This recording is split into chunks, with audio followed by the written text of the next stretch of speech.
Welcome, Mr. Kuldeep Nair. We are so glad that you are here. You're a renowned journalist and activist. Now, I would like to ask you, what are the key challenges being faced by the population of Southeast Asia region?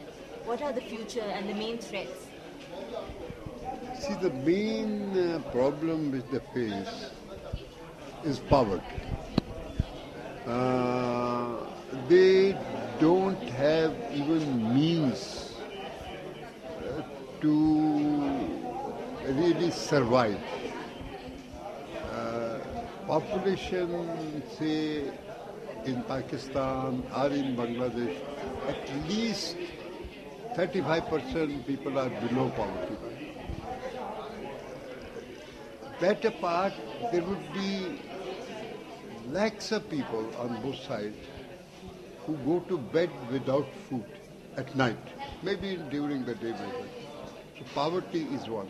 So when you are so poor, then you are not thinking of hygiene because you can, you should be thinking, but you generally they don't.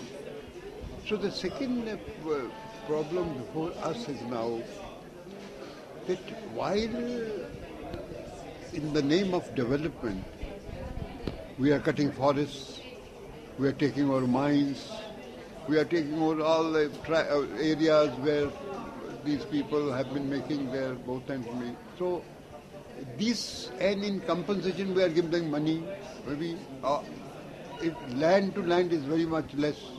So what is their future? All right, this money, they finish it so that. So that is another thing, that they are not being made partners in that prosperity or whatever the development. If suppose the same factory which is coming up, let them make them shareholders. So they would look towards something else now. You talked about community, and then you talked about including community, making them a partner. And then there are policy makers. How can we decrease the gap so that our policy makers realize what are the grassroots, what are the realistic issues? One is this gap of communication. We are doing whatever, they are not. But even there where they have realized, they have preferred development to the people's real survival. They say ultimately it will trickle down to them and they will also become rich. So in the name, so what is it? Say globalization. And they are not considered, because you have to consider the overall. They do go on saying inclusive. What does it mean? It's an empty word. Coming back to, you talked about poverty, you talked about environmental challenges. Do you think we need to improve the legislation? Should we have more environmental laws? And if yes, then who's going to implement it? Because we need to revamp the system. We in India have that kind of experience. There are legislation. But you know, in our part of the world, breaking legislation doesn't seem to be something very big. So legislation is not a sacred cow. Obviously, just, all right.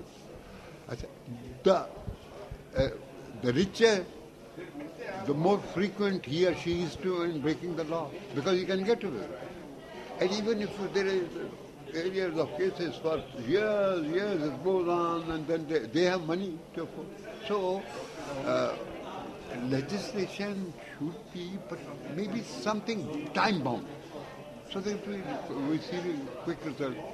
And what government promises it should implement. Now take, for example, the dams. You oust people, and you say, yes, we are going to give this. In India, till today, Bhakra Dam, which was built in 1950, ousties, not many, but still many are there. And Narmada and other dams that are coming.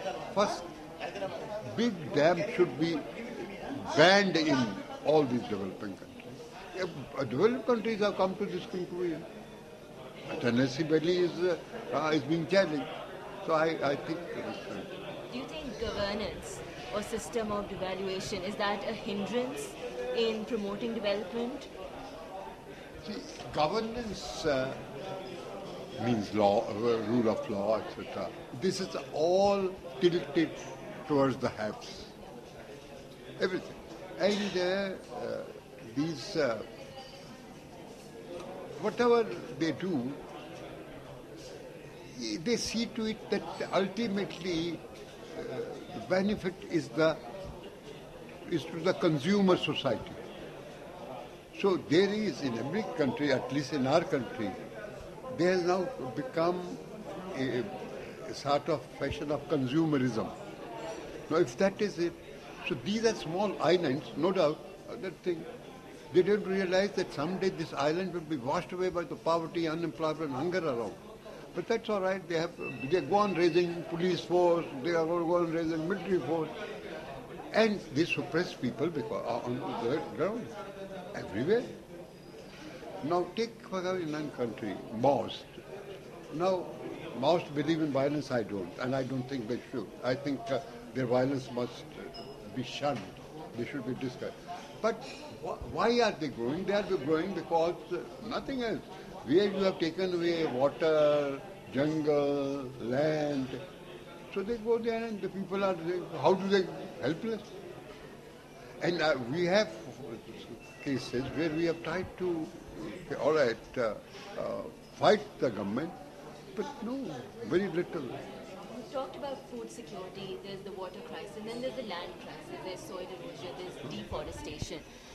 What are the steps that the Indian government and really the governments of South Asia, what should they take? How should they cope up with these huge climate changes? See, South Asia should seriously sit together to count out to at least list what are the dangers facing them. After what is happening, say in Madras, would ultimately happen in Karachi and nothing like that. So one, that is there. Since there is no cooperation in any field, they do not cooperate in anything except probably now started that if there is to be a flood, then there is some kind of warning. Sometimes they probably don't do it out of concern. So I think most important thing for them is to sit together and think of a way to listen and cooperate. Talking about climate change, what is the immediate threat regarding climate change that Southeast Asia is facing? They say that Bangladesh, one quarter will be underwater, Maldives will go away. So all these things are there. But anyway, this came from the West. We have not discussed among ourselves. All right, if there is going to be these are our neighbors, they were part of. What should we do? Nothing on that one. Except, all right, so many planes have to be bought, or so many warships and things like that. Just wasting money on this. Somewhere deforestation in our country has started, but very limited. And in the end, what will be your message to the young people who are listening?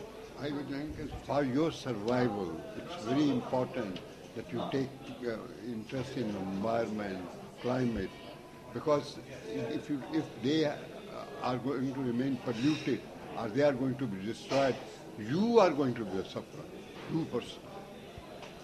Thank you so much. It was inspiring. It's really a pleasure to meet you. Thank you.